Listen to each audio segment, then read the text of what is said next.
Welcome to round 2 of the 3cubed preliminary round of LocWorld's 16th Process Innovation Challenge. We're thrilled to have you here. My name is Alex Burnett. I'm here with Dave Ruan. Dave, how are you today? Hey, Alex. Great. This is second round of 3 preliminary rounds. First time we've had 3 preliminary rounds. To anyone who's wondering where my accent's from, 3 is the number, okay? It's also the thing that grows out of the ground. Maybe you'll get used to that as we go along, but it's fantastic to be here. And what's this all about? Well, pick number 16. We've had our biggest amount of innovators this time, biggest amount of submissions, so we've had to have 3 preliminary rounds. This is how it's going to look. If you haven't seen one of these before, well, real quick, we call this 3cubed. So 3 minutes per pitch, 3 slides per pitch. So innovators, 3 minutes, 3 slides. And we have 3 dragons.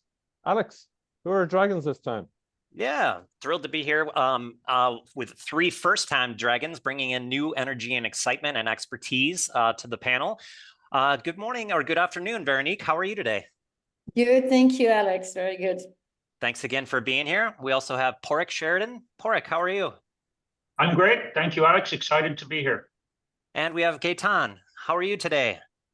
Great as well. Yesterday was fantastic. So let's see what about today.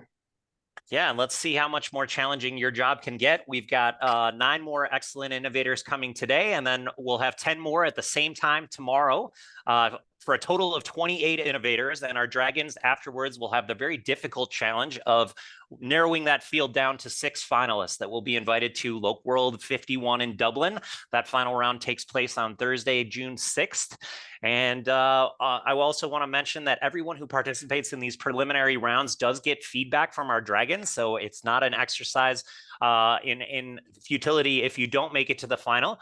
We also, I always want to mention that if you're entered into the preliminaries of the pick and you don't advance to the final, you can always submit your innovation again for a future pick. So this process is all about getting better at the actual process of pitching, at the science of pitching, and this is a friendly competition. So we try and make it fun and easy for everyone. And if you don't win today, certainly don't get discouraged. We hope to see you back in the next one as well. So without further ado, turning it back over to Dave. Let's get going. And this is it. This is the lineup for today. You may have seen it already. Well, you're seeing it again now. So we'll ask Ayushman to join us on stage and get started with him. Can you hear us, Ayushman? Yes, I can hear you. And we hear you. Can hear you and see you. So over to you. Right. Hi, everyone. I am Ayushman, the CEO of NeuralSpace, and we build language AI technology, especially for languages spoken in the Middle East, Asia, and Africa. Subtitling can be time-consuming, cost-intensive, and very difficult to manage with fragmented teams, especially when you have a huge backlog of content. The biggest problem is that if you are not training your own custom AI with all this localized data, irrespective of whether you are using an AI tool or the other, you are leaving pure gold on the table untouched. Can you change the slide, please? That is why we built LocAI, a self-improving AI-powered subtitling platform that learns from your usage, gets better over time, and the best part is it is completely yours.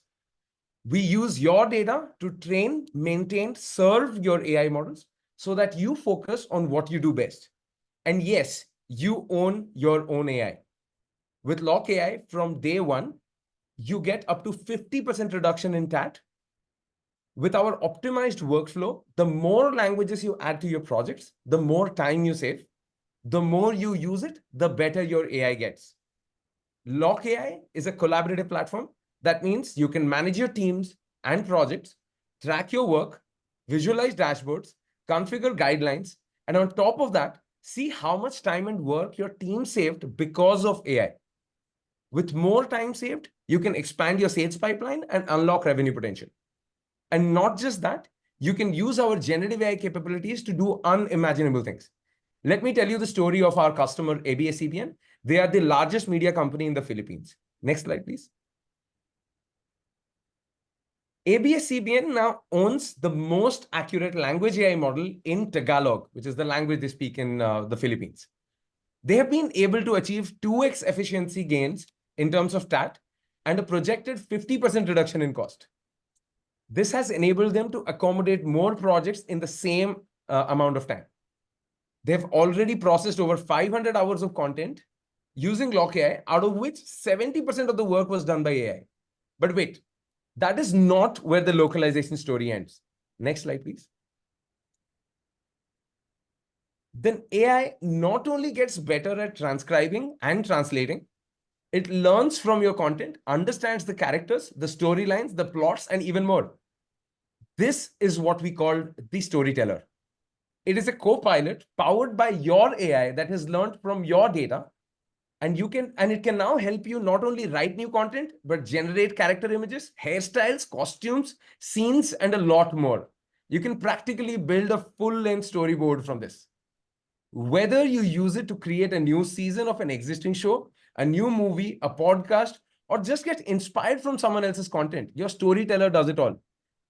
The localization content that you process through our platform acts as food for the AI to do much more things like this. And you can give it to your content writers, to editors, to hairstylists, and so on and so on. Now think about it. Lessons. What are you doing with all the content that you're localizing today? That's it from me today. Thank you. Thank you very much, Ayushman. Let's check for a question from the Dragons. I have a quick one. If this is my AI that I own with my data, how much data do I need to get started? You can start from day one without any data. So there is no cold start problem. We use our base AI models to get you started. Your first AI model that gets trained, we train it at roughly 100 to 150 hours of content. It depends on which language you are training it on. If it is a language like Khmer spoken in Cambodia, for example, so it might need a little more data, let's say 200 to 250 hours of content. Let's say you want a new model for a language like Bengali, you might need much less, let's say 50 to 100 hours of data. Thank you. Thank you very much, Ayushman. Well done. And you're off stage and we'll move onwards. So up next is Márton. So Márton, we'll ask you to join us. Spotlight here, and we should be all set. Great. Márton, over to you. Thank you very much. My name is Márton Jánosy, and I work as a business solutions architect at Edimart. Next slide, please. So I have two big problems with how LLMs are currently used in the industry. First, they're usually made to do just one thing, like translating text.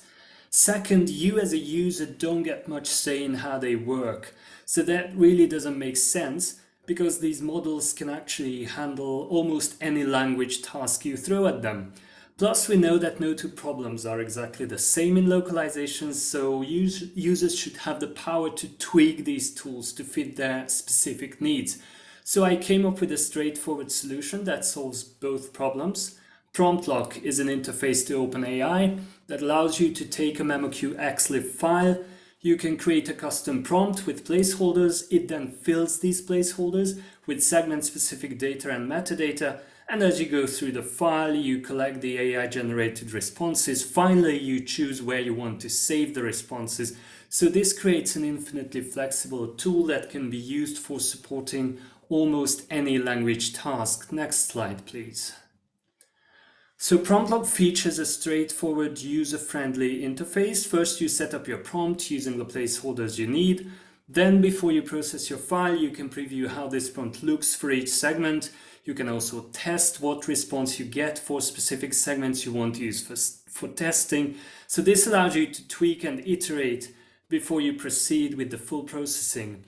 Now, PromptLoc also offers a number of advanced features like applying regex to your placeholder contents, which reduces the complexity of your prompts. And you can also distinguish between system prompts and user prompts. And of course, when you're ready, you can save your prompts in a library, making it easy to reuse them in future tasks or to share them with colleagues. Next slide, please. Since the beginning of the year, PromptLoc has significantly increased our productivity. We've generated almost 1 million tokens and achieved a post-editing efficiency that's 1.8 times better compared to DeepL. It's also improved the quality of our MT by enabling us to apply specific terminology, fuzzy matches, custom instructions, and style guides. It's also automated document preparation tasks like segment-level language detection, transliteration, and the extraction of terms, alongside tagging semantic content. Additionally, it's made complex QA checks possible, enabling us to unify formats for dates, numbers, and other strings, as well as to identify missing or extra information. So with PromptLoc, you have a tool that adapts to you, not the other way around. You are the user in control, free to experiment and innovate. Thank you. Thank you, Márton. Great on time, by the way. And yeah, very interesting. I heard someone recently say prompt engineering is still engineering, right? Are you making the complex simple? Dragons, have a question. That was I do my have one from the operations field. I mean, I do like this kind of things that originate from operations. And, did I get correctly that you can use the entire prompt library and apply it as a batch QA then to the file? You can create your own prompts and you can save them in a library so you can share them with your colleagues. That's the idea. But yeah, theoretically, you can also share them with other users all around the world. Okay, and second question would be what file formats are supported with your PromptLoc at the moment? What bilingual file formats are supported? Yeah, so before this, because this project started as an in-house tool, and because we are users of MemoQ, and because the exact specifications and the exact format of an XLIF file and how the metadata is stored, that varies from one CAT tool to another. So right now this exclusively supports MemoQ XLIF files, but if there is a need for further development to accommodate other CAT tools, that's entirely possible. Great, thank you. And Veronique, did you have a quick point? It's okay, you know, Gaitan asked what I was gonna, similar question, so let's move to the next. Fantastic, thank you. Very And good. thanks very much, Márton. Very interesting stuff. So next up is Ariana. So Ariana, we'll ask you to join the stage, if you would, please. How you doing? And we'll just get you to say some words. Yes, hello everybody. Hey, Hello. we can hear you loud and clear, so over to you. Hello everybody, thank you. This is Ariana from Janus Worldwide, one of the global top language services and content providers. Next slide, please. As an LSP, it was logical for us to follow the urge to develop our linguistic quality management smartly. Our Smart LQS is a system that allows for linguistic data management customization according to the client's needs. The process is AI-driven and automated. We follow the plan, do, check, act cycle, PDCA, and we set a linguistic strategy and we manage everything within one platform. From receiving files for evaluation to logging the results in ERP, automating all these steps allows our internal people to give them free hands, letting the linguistic coordinators, project managers, resource managers to concentrate on their expert jobs that cannot be replaced by the AI. Therefore, we minimize the manual effort and we can increase the personnel time and cost efficiency. Next slide, please. Our Smart LQA system's unique feature is its flexible customization. We can examine the quality on the client's level or vendor's level. Each LQA program can be set individually. We select criteria to initiate an LQA request, which we call an LQA trigger. For example, subject area, test projects, client or vendor pilot projects, language pairs, and so on. The AI engine monitors the quality and results, and it adjusts the frequency of the checks. So, for example, if the quality is stable, it can be changed from monthly to quarterly. and vice versa. If there are drop downs of quality, the intervals can be shortened. Next slide, please. Yeah, our evaluation system is multidimensional. We take into account the TQI, Translation Quality Index, and holistic assessment of accuracy and fluency. It is complex calculation based on different content types. The final score is a result of error categories, their severities, accuracy, and fluency within the given kind of content. The reporting section, as we can see, of our smart LQA system is versatile. It can show various verticals and results, for example, based on the client, on the vendor, subject area, and language pair, period of time, and so on. The reports can be high level only, or they can be detailed, including the LQA providers, numbers of projects, number of individual results, such as separate passes, borderline passes, fails, and other data. That's it. Thank you very much. Thank you, Ariana. Great on time as well. Veronique, do you want to kick us off with a question? I have a question, Ariana. Great. I'm curious about the metrics. If you've measured efficiencies, you mentioned that it enables your linguists to have more times on their hands. Any data you can share with us? Actually, I don't have further data or visual, but the metric is, for example, going to details, the scales for evaluating the accuracy and policy. This a 9-level scale from very basic quality to the top quality. And regarding the other matrix, it depends always on the content type. That includes the, the calculations differ based on the content type and combination of rare categories and severities. We use the complex quality management tool within this whole system. It is based on Excel file, but it's very complex, and we take the TQI, which is basically the ratio of the number of errors within the given volume, and it's combined with the other partial results, the quality of the accuracy, fluency, and so on. So it's this kind of. I'm so sorry. Sorry, Ariana, my question was not clear. I'm curious about how much time your linguists save compared to the previous. Got it. We don't have some visual data yet. We are using it internally. So I unfortunately don't have at the current moment some comparable data. I'm sorry. Thank you. No worries. Thank you. Thank you, Ariana. Thank you very much, Ariana. Thank you. Nice job. So next up, and we continue on, so if you're here first time, this is just non-stop. Pitch for 3 minutes, questions from Dragons. So next up is Dominick. Dom, you ready? Hello, Dave. Hope you're getting on well. I'm Dominick Kelly. I'm from Keywords Studios, basically the largest provider in the gaming industry for building, testing, and basically delivering most of the games everyone plays around the world. Next one, I suppose. Yep, you're on. Thank you. It's hanging on this slide a little bit here, Dave. Should it be doing that? There we go. Sorry, it took a little time. It's time. It's all right. I just started your time. Good. So in short, the challenge that we face a lot, and most of the gaming providers face a lot, is that AAA titles have millions and millions of words. They contain really complex narrative and storylines. And after you localize them, you have to test them. And getting 100% coverage is virtually impossible. That's why we create an AI solution, basically, that goes through and tests and plays the game in every single language.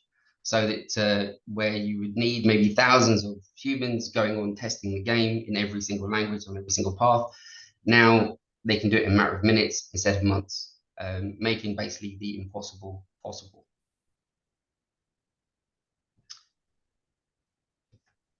What this allows people to do as well is remove the lag in between your sprints. So testing can happen at the same time as localization. As localization is going through the whole process, it means we supercharge the humans so that every single issue that they have every single challenge that the game has is highlighted to the testers, and they can just triage what they're looking at. This is built with four different technologies, sorry. BuildBot, which actually builds the game, creates the game and delivers the game, so that everyone can play it and test it. TestBot, which is the AI testers, which go through and play and identify all the problems across all the languages in over 150 languages. Proofbot is a bit weird because it kind of sits behind the testbot and monitors and tracks absolutely everything they do. So when a player or testbot clicks a button, achieves a goal, runs through a truck or blows something up, it tracks everything. So they're able to see exactly where they are everywhere. And the linguistic testers then log into the CMS because all that metadata is passed by Proofbot. And this allows then, rather than the people going through and playing the vast, huge worlds, what they're now doing is they're going straight into a system where they can see exactly where the problems are, identify if they're development problems, source problems, or localization problems, apply the fixes, or report back to the developers about what they need to change. This kind of looks a bit like this. So a lot of the guys mentioned about different AI tools doing different things. Well, this tells you, look, it's good. You don't have to touch it. It checks the string length. It checks the languages. It checks the moving images through the video. So I think it takes about 50 or 60 screenshots per second. And then it kind of collates them all and it does a conversion and throws it back. The yellow is where, for example, if text is expanded too much, or if the language isn't quite sure if it's the right language in the game, then it literally says, I'm not sure. And red says, I can't see this in the game. I can't see this in the app. I can't see this. So it shows you there's a problem. So what we've worked out for, because it's actually live and implemented, it saves between 60 and 80% of time in terms of regression testing. It also saves about 20% of overall dev time when deploying a global game. This is kind of took, when you look at a whole AAA title, about 200 days, saving about €500,000 overall for a particular game. And the risks of releasing out of time or behind time is completely removed, because now you're fixing the problems as you see them, rather than waiting for all the problems to be at the very end. That's the scenario. So proactive fixing. Thanks, Dom. BuildBot, TestBot, Proofbot. Is there a DOMBot coming soon? An XLOC. Good stuff. Dragons, do you have questions?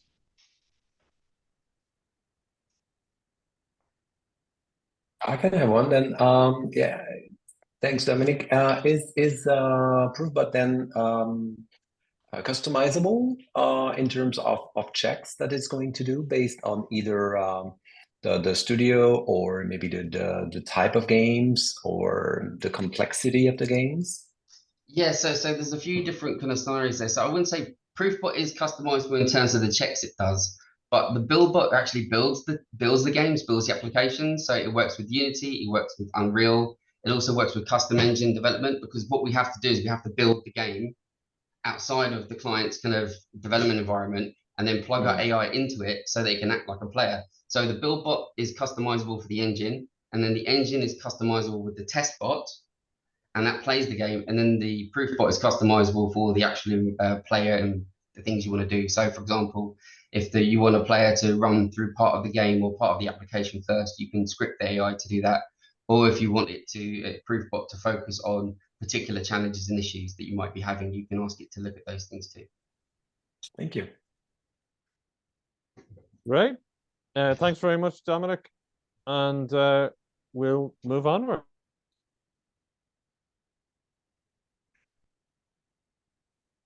And next we have Aimee. Who has to come off mute. Hi, and Aimee. now for something, hi everybody. Now for something completely different. We'll get the slides queued up in just a sec. Looks like Dave may have frozen here. Let's see if he, there he is. Great. He's back. He's back. He clearly doesn't live on a Greek island. You don't freeze on Greek islands. Yeah, we like to have the odd gremlin or two. Aimee, I heard your voice. Sounds like you're ready to go. As ready as I'll ever be, today at least. Over to you. Whenever you're ready.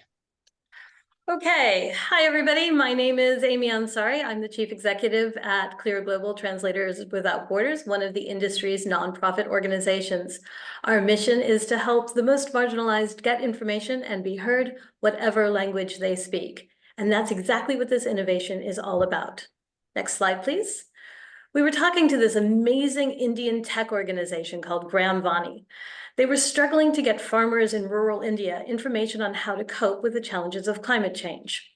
Low literacy, a lack of internet, a lack of information in Hindi, and a paucity of extension workers made it difficult to find a solution.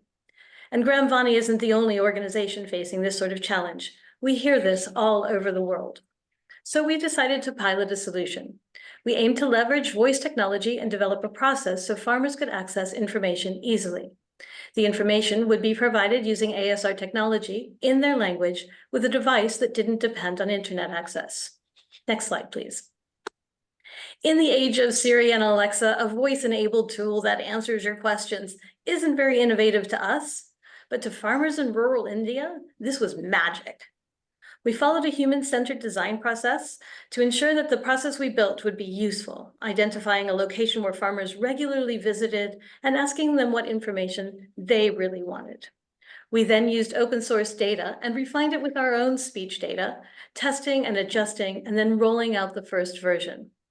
And then we developed the device. It's just a tablet with a Raspberry Pi that can run on solar if needed. And this is revolutionary.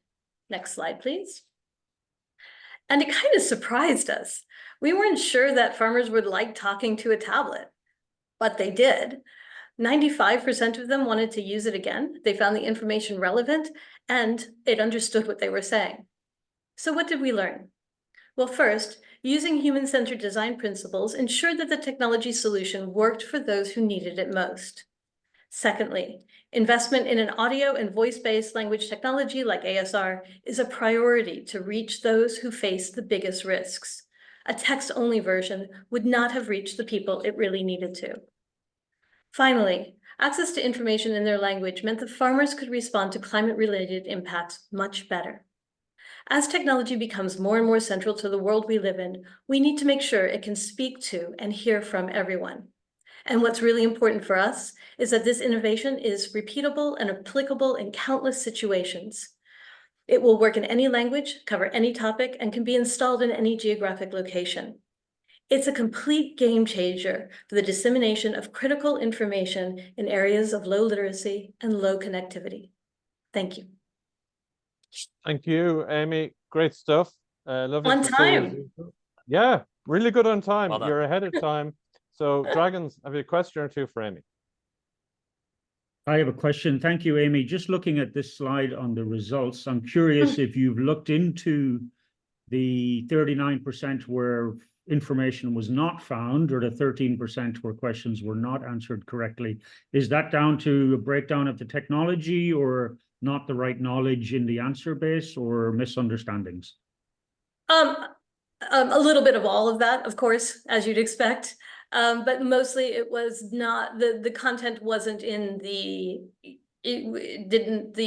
Raspberry Pi didn't include that content.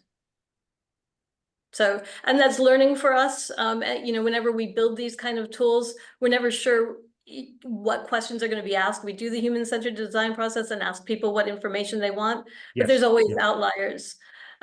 During COVID in DRC, we were the ones who found out that mother-to-child transmission was not an answer that was not a question WHO had ever been asked. And it was a woman who spoke Nande in Congo that asked the question first. Mm-hmm. Sorry, I can talk forever about this stuff. Thank you. Thanks, Park. We'll take another question if there's a quick question with another dragon.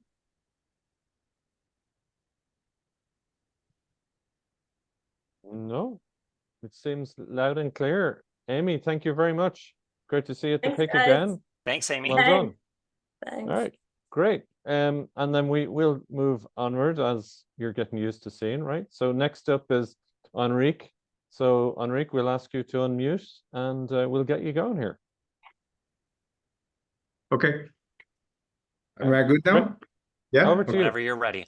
Okay. My name is Henrique Cabral. I'm the CTO here at PureWorks. So I'll start with the next slide. So when everything is a priority, nothing is really a priority. Knowing exactly what to do and when is one of the lingering pains that we have in our industry. And I'll tell the tale of a friend of mine who's a project manager to go through this.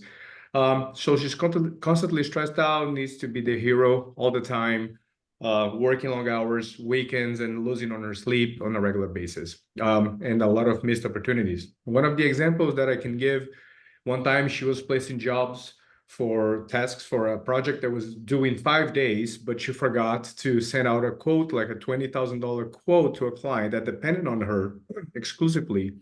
And long story short, that never happened. The client ended up working with someone else. When she realizes that something is off, it's way too late. After going through dashboard messages, emails, trying to figure out what needs to be done, right? So the keywords here are hypervigilant, worried, and exhausted. And for the business, the deadlines, opportunities, go to hell, and the service quality drops. So next slide, please. So we proposed, next one. Looks like Dave froze again. Just a second here. And don't worry, Henrique, we'll give you extra time. Okay. No worries. I also have the slide deck, so if he doesn't come back here in just a moment, we will get you booted up on mine. Yeah, Thanks no for your worries. patience. Sorry about this. Of course. He does look to be frozen. Let me queue up your slide. Dave, are you there? All right. I'm just advancing in the deck here on my computer, and I will give you just a second. We'll start you with, you were 30 seconds in, so we're going to come back right here. And okay, so I'm going to get into presentation mode, play from current slide. Okay, and I should be able to share my screen. Dave, you're back. I was just switching over. Do you still have your slides up? I was about to switch into slides here, Dave. I can go back and do it, Alex. And then if it goes again, you can just take over. Okay, sounds good. I have them loaded up, but again, thanks for your patience, Henrique. No worries. So as soon as his screen comes up here, we'll get I think going. we can let you. Yeah. I told him he was about 30 seconds in, and let's just start it there again, and you'll have the full complement of the 3 minutes because of the problem, okay? No, go sure. right ahead when you're ready. Okay, so I'll continue from where I stopped. We can go to the next slide. Next one, Dave. There we go. Yeah. Here we go. So that's where we proposed that these don't have to be like this, all that stress, all that chaos that I just mentioned a couple seconds ago, with our smart dynamic feed.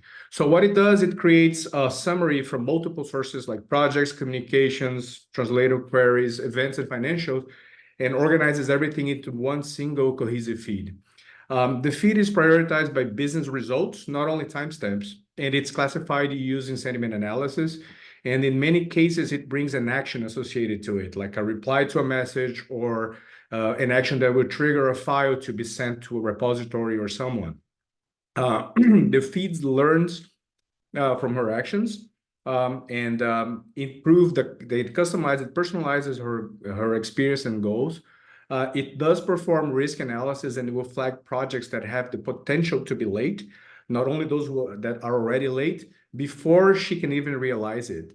And through the sentiment analysis, it feels for her, for the project manager, bringing those critical messages to her attention. It is also able to compose, to write those messages based on previous responses and conversation context, all based by the analytical capabilities that we see in GPT. Next slide, please. So what we can see, next one. Yeah. She's no longer stressed out. She's more mindful, knowing that the feed will bring her, will pop those messages in the right place at the right time. She spends less time sifting through dashboards and reports and a lot more time getting things done. More productive, more capable to create better outcomes for the business and her organization. More revenue, less delays, more focus on quality. So far in our trials, the system is already developed and in place in our DevOps environment. We see very promising business impacts. We can see that the delayed project has a decrease in 70%, more or less, and a 20% higher customer satisfaction. Talking to project managers, they have substantial improvements in mental well-being, and they're more focused on strategic thinking. And a final word, AI is a big conversation to us. We don't want to replace humans. We really are working since the beginning of BureauWorks on having the people making their jobs better, working better at their jobs, be more relaxed, more happy, and focusing on things that they want to happen and not avoiding the things that they don't want to happen. So this is BureauWorks, and this is our smart dynamic feed. Excellent. Thank you very much, Henrique. Dragons, questions? Yeah, Henrique, very interesting. To what extent is this customizable depending, on a project manager's type of work or, by sector? There might be some prior, you mentioned business result. I'm just curious to see if it's kind of a one size fits all or if you've got kind of, customization built in. I think right now we are focusing on the things that we have learned in the past. So right now we know that the big problems, like I mentioned at the very beginning, are late projects, literally forgetting to send quotes. And we know that in this industry, sometimes we see a lot of projects that are urgent all the time, right? So we literally see people losing quotes, losing projects because they don't send out quotes, which is like an action. So the combination of presenting those messages, as we stated, in the right time is the idea is to minimize those events of forgetting, right? Do we really want to put the action in front of the person? What we see is that there's no one size fits all. And we see that from dashboards and reports. Every company, every LSP will think of a dashboard in a specific way. And what we are focusing on right now is say, okay, there is a project that is ready. Why didn't you send the files to the client? Or these jobs have been ready for 3-4 days and they haven't been allocated yet. So why doesn't any of the translators? Why isn't anyone working on them? So those are very common sense things that we see. But I think the simple answer to your question is yes. We will allow the customization of the things that you want to see, the kinds of messages that you want to format to the feed, because again, we're focusing on the 80-20 here or the 20-80 so that we can expand that. So we're literally working every day, and we understand that this moving forward will be a living organism. Excellent. Thank you. Sure.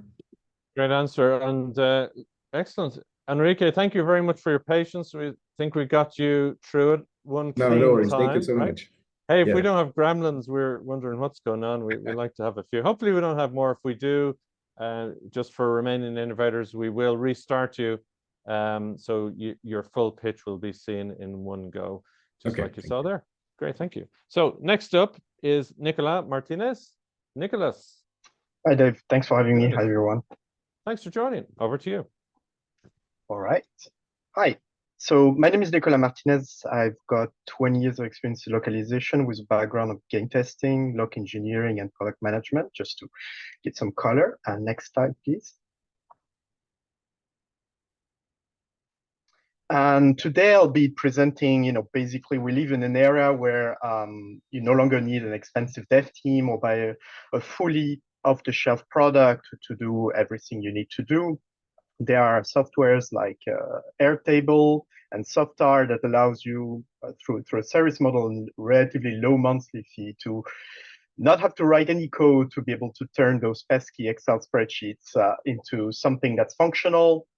And I'll be walking through that specific use case around that every company has that deal with localization, whether an LSP or a client, small or large, is onboarding new translator. So some of like 3 typical tasks would be, for instance, having to review resumes, exchanging back and forth through email with translators, asking to sign an NDA, doing translation tests, sending them to the right people to have it reviewed and then score. And the last especially can be particularly time consuming and involve maybe a TMS and try to plug different systems together. So what I did, and not knowing any of the tools, in 4 days was to create a full app. I mean, it's fully functional prototype that does all those use cases for you, basically. And in one click, you can install, use as a template, and it sets up all the database for you. It sets all the visual web editor, and you can customize it to your liking. I was really excited doing that, and in just 4 days. So in those next two slides, I'm just showing you the flow to give some visual. But basically, what you can do is from the perspective of the onboarding manager, in step one, they would add a translator. You can customize all those fields. An email is sent out.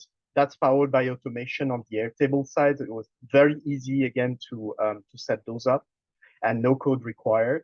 And then 3 to 7 there is basically all the very basic flow and tasks that the translator would have to do. And the UI is very, very simple. There's no way to get it wrong. You just drag and drop things, and all that is out of the box. And assigning NDA, uploading translation tasks, and the logic to assign to, let's say, translators of the same language, but not yourself. All that was also created using Airtable. It's very easy to do. But you can use Zapier as well. Last slide, please. And yeah, last but not least, once all that is done, there is a dashboard on the vendor manager side who can mark that translator as onboarded. And then 9 and 10, the project manager can search for those people and use them in the projects. And all that is done through emails. And thank you very much for your time. Maybe I had to rush a little bit through that, but basically, thanks for that. And it's very easy. You don't need to buy off-the-shelf solution. Thank you. It's connectivity, right? And I liked what you said about pesky Excel sheets and an undercurrent of API in there. Dragons, questions for Nicolas?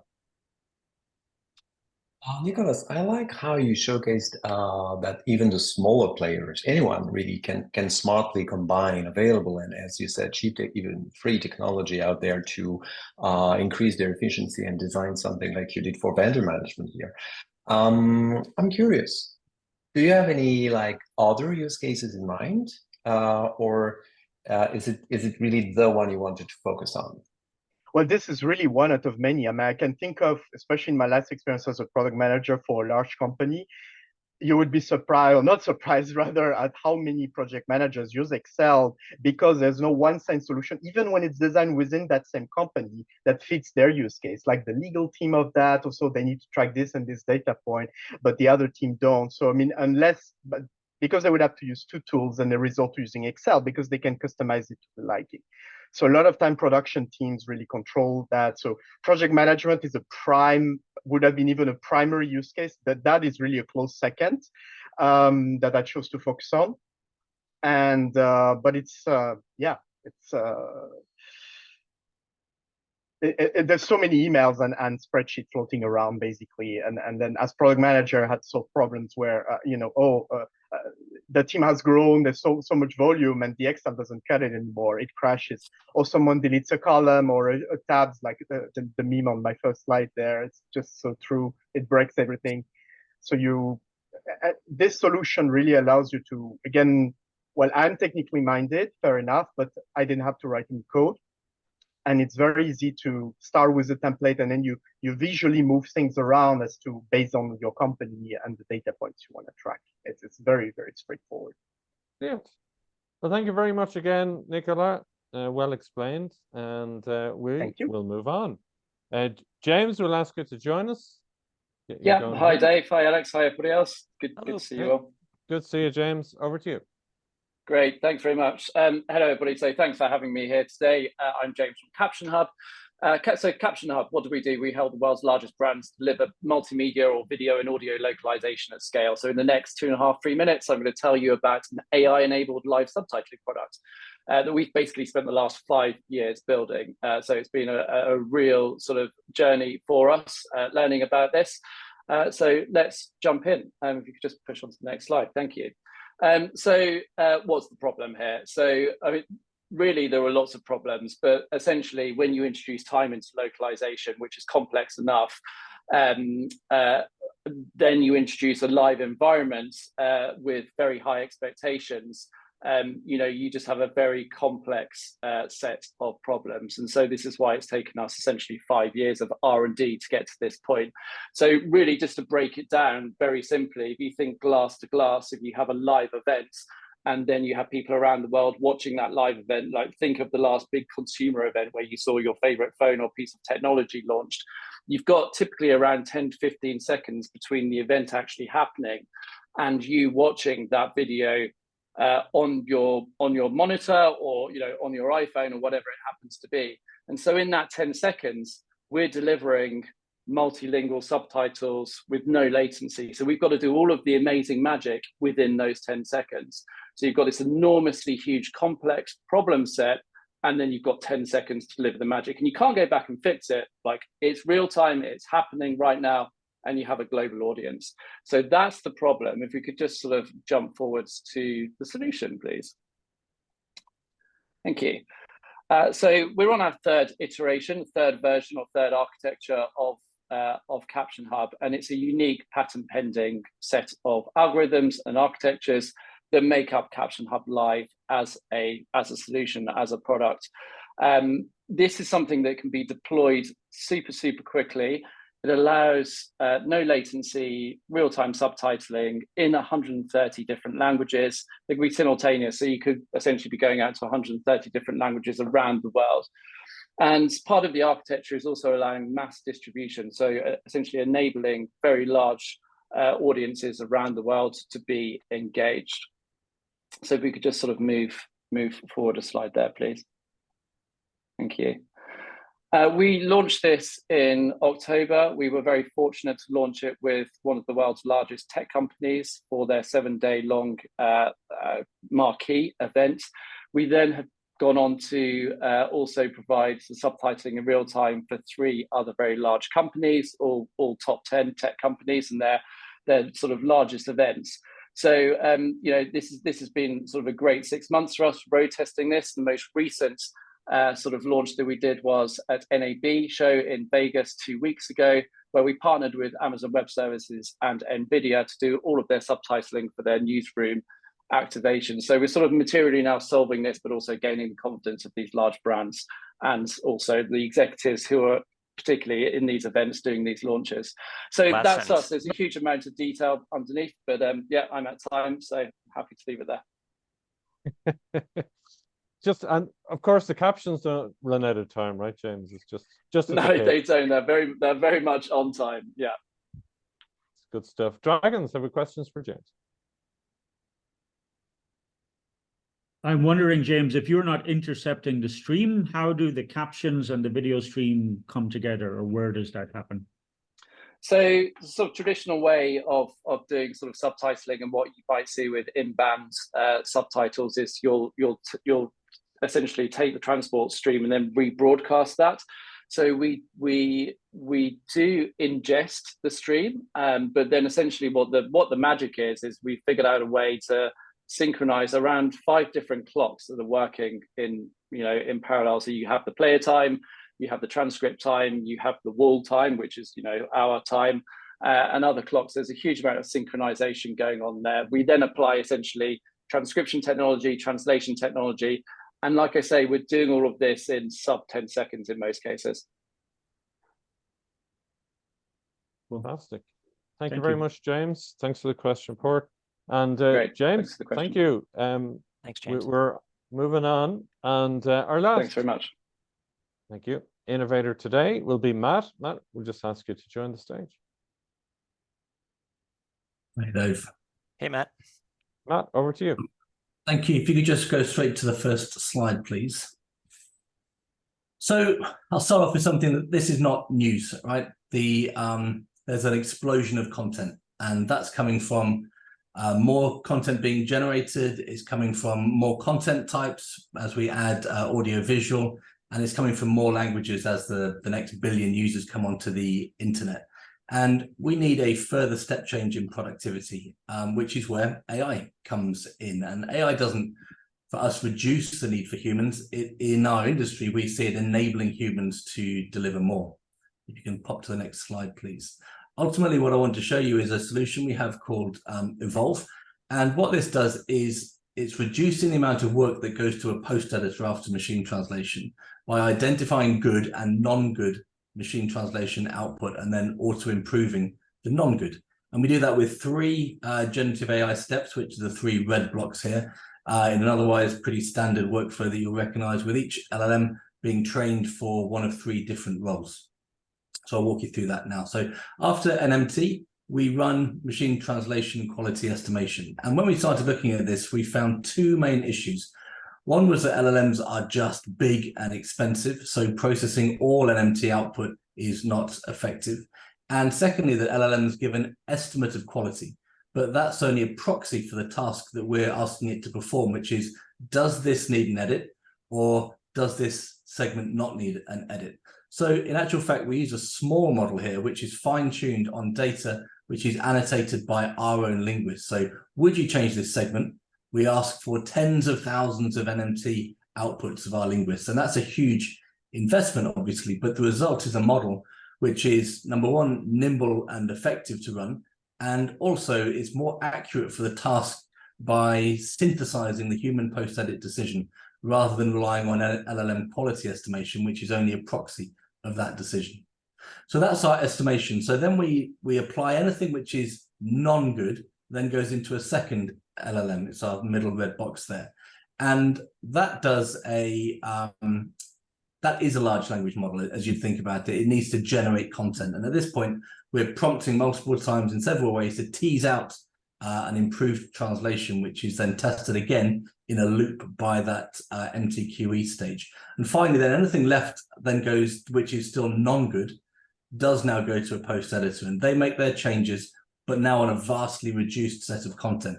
And they have the support of further LLMs to hint on what needs to be changed. Now, the cool thing about Evolve is that all of the tech involved is joined up in the cloud for the entire supply chain. So all the data which we collect at the different stages can get pulled back into the models for each customer. So the decisions made by the post editor on which segments to change go into the QE model, and the actual changes made by the post editor goes into the auto-adaptive model. So we have a loop there, which is constantly learning. I'll make one point here. We're looking at 65% efficiency gains, which we see as a revenue generating opportunity for our customers. Thanks, Alex. Thank you. Cheers, Matt. Nicely spotted on time. And great. So questions, Dragons? I have one. Matt, we hear a lot about automated post editing. What do you think is kind of your special sauce? Is it the linguist? Is it the size of the model? I'm just curious of why do you believe that your model is Evolve is a better product than what we are in the market? It's a great question, Veronique. So there's a couple of things. So number one, we've got many years of AI and neural machine translation experience. So we have the folks in-house who work on this, but essentially it's data, and it's data that we've built ourselves. It's that linguist annotated data that we've fine-tuned that model on to synthesize the future decisions rather than basing it on a sort of academic quality score. And then it's by virtue of the fact that we have the entire supply chain in our technology, we can pull the data back, the real-time data, the qualitativity, the actual linguistic changes, etc., and then learn both from an adaptive NMT point of view, but also learn that sort of continuous fine-tuning of that QE model. Excellent. Thank you. Great. Thanks, Matt. Thanks, Veronique. Great. You're done, Matt. Well done. Well done to you and everybody. You just heard our 9 second session preliminary round innovators. Didn't they do well? Thank you very much. Yes. I just looked at the clock for the first time, Dave. I can't believe an hour has gone by already. That time flew. That was fun. And it's just getting harder and harder. Well, get ready, because you have 10 more coming at you tomorrow. Yes. And so it's good. You gotta, I don't know how you even keep them all straight, especially with AI being ringing in almost every pitch that we hear too. So, but Dave, yeah, tell us what we got to look forward to tomorrow. Well, before tomorrow, in June, right? Where are we going towards? Right. So we're going to have 6 finalists, lucky finalists from these 3 sessions, and the Dragons will decide, as we've already said. And they will have the opportunity to pitch live at LocWorld, day 1 of LocWorld in Dublin in June. And this time we'll have a keynote event at the 11 in the morning slot, so keep your calendars open if you do get to the final. And we'd just like to also say a quick shout out and thanks to Multilingual magazine, who support us as well and you'll hear more about how that happens between now and the final. But yeah, tomorrow we have more innovators, Alex, right? And can't wait to see them. Yep. And if you missed any of the pitches today or yesterday too, the recordings will be published on the LocWorld YouTube channel. I'll get today's recording up in the next couple hours. That allows our dragons to go back and watch the pitches again in case they are confused as to which came from which. But I also wanted to mention that we're going to need a little more time than usual. So middle of next week is when we plan to announce our short list of the finalists. We need the weekend to kind of work with the dragons and figure out the scoring and come up with not only the 6 finalists, but a list of 2 or 3 alternates in case someone can't attend. The finalists, once they're notified, will have basically a week to let us know that they can or cannot attend. And then we'll have our final shortlist all set. So we've done it again. We're short of an hour here. We thank everyone for joining us today, and we hope to see you back same time, same bat time, same bat channel tomorrow. So we'll see you all tomorrow. Thanks, everybody. Thanks, everybody. Thank you very much. Bye-bye. Thank you. Thank you. Bye-bye. Bye-bye.